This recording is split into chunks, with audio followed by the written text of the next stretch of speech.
What is up, guys, and welcome to today's 1 Minute Clinic.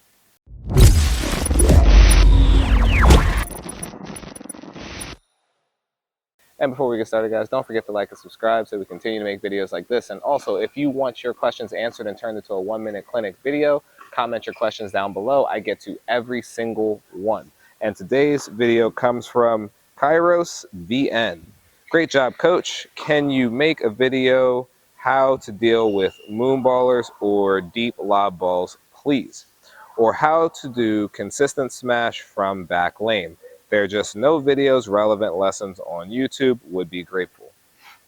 Sure, I can do that. It's actually, I think that they're correct. I haven't really seen many things on how to deal with moonballers and lobs way in the back, especially when it comes to overhead. So let's get 1 minute on the clock and start today's 1 Minute Clinic. You guys know it's not going to be a minute, but I'll try to keep it short. So when you're dealing with a moonballer, you're going to have to deal with one of two types of moonballers if that's the consistent shot that they're hitting. You're going to be dealing with the continental or the pushing moonballer, and you're going to be dealing with the person who actually swings at the ball. That's going to determine how to actually handle these shots. If you're dealing with a person who's swinging at these balls, their ball is going to be landing somewhere around here, and it should be bouncing pretty far and fast back because of the topspin. It's going to bite the court and launch. If you're dealing with a person who pushes the ball and uses more of a continental grip and a slice, their ball isn't going to cover as much distance after the bounce. Once you are able to kind of put that person into that category, or at least react to the type of shot that they're hitting, that's going to tell you how to handle these shots. The topspin person, you're going to want to take these balls early or earlier. The continental person or the slice person, you'll have the option in most cases to do any of them. You can take it early, you can take it earlier, or in some cases you might be able to back up. Because of how a slice hits the court, it's going to slow down. So it might land here and then only bounce about this far back, which means if I can react fast enough, I can get behind the ball. So I have my protege Mia here who's going to be helping me. She's going to be practicing the moonball, and I'll just be going through the different ways to deal with it first, and then I'll add in the technique. So as a little reception practice, I'm going to call out whether I see her hitting topspin or whether I see her hitting a slice. As a result, that's just going to be me practicing putting myself in the right position based off of what I said. So if I say topspin, even if I miss the shot, I'm going to step closer to the ball so the ball doesn't bounce over my head. If I say slice, I can actually let that ball bounce in most cases because it'll come down. Ready? Go for it. So that's topspin. I mean, that's not really it though, but again. Topspin, so I would hold close and just meet the ball. Topspin, try to go deeper. Topspin, so I hold and just meet the ball. That's a slice. I can back up off of that because it's not going to kick that far.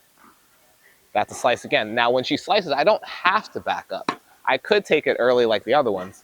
Topspin, definitely hold my ground. Slice, I could move in. I have a choice. Topspin, hold my ground. Awesome. So as you can see, the first thing that you want to pay attention to is just being able to have good reception of the ball. Technique actually becomes very easy if you can recognize where to go faster. So using the court as a reference point, any ball that I take right off the baseline, I'm not going to want to have my racket sitting all the way back because the timing it takes to do that is usually very challenging, especially for recreational players. So what I tend to recommend doing is setting your racket closer to the bounce to give yourself less room to mess up the timing. It's kind of like putting in golf. Like you want to kind of just have it sitting right next to the ball and do the little move right there. Now, when we go for her hitting the slice and I back up, I can actually go for the bigger swing because I have a lot of time to set up. I have a lot of time for the ball to go up and come down and do a normal swing. On the technical aspect in terms of how to hit the ball though, the further back you go, the more you're going to want to lift this ball up. The closer you are, the more you're going to want to hit through. Just like normal deflection angles, as the ball bounces and comes up off my racket, it's going to naturally continue to go up. So I actually don't have to pick that up if I'm standing on top of the baseline.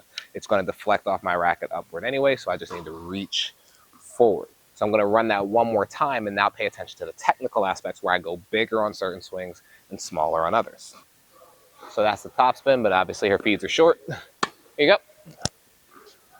Topspin, so I go small and meet the ball. Topspin, I'm going to go small and just go out towards it. That's a slice. I can go full swing because I have enough time to set it up. Top spin, take it early. Now, with that one there, a real moonballer is going to land it closer to the baseline.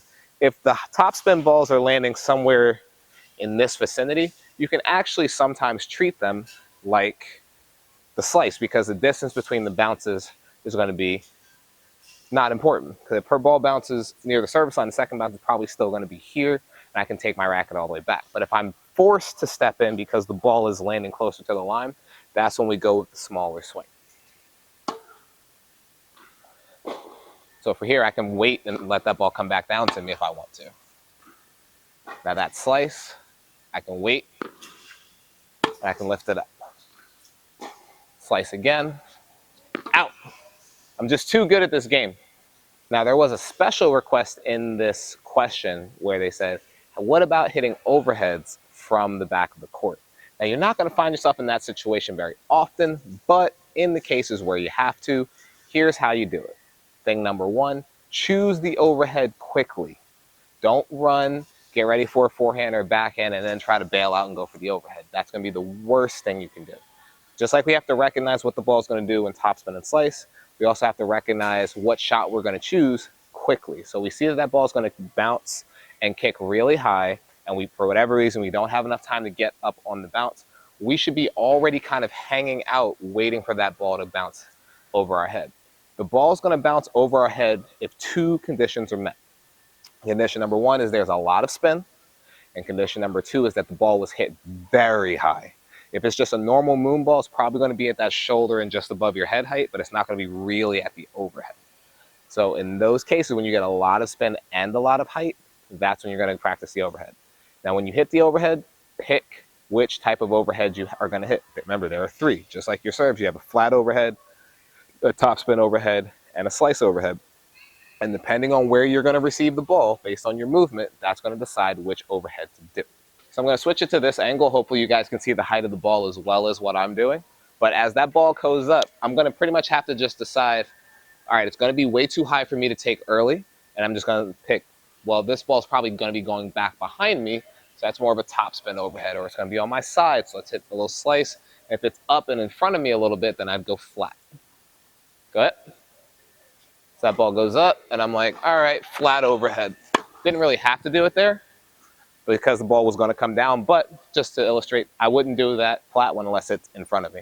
Like, yep. There you go. Slice overhead. Top spin overhead, because I have to jump backwards.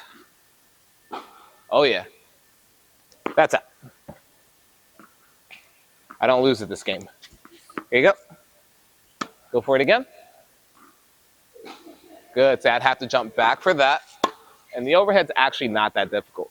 The biggest mistake people make is trying to do that with an overhead. You're on defense. You're being pushed back. Don't do too much. Ball's up there. Slice overhead. Slice overhead again. Shit. But that's going to wrap up this video, guys. Hopefully it was helpful. If you know anybody that will benefit from it, please pass it on to them. And remember, if you want your questions answered and turned into a 1-minute clinic video, comment your questions down below. I get to every single one. But until then, I will see you guys in the next one.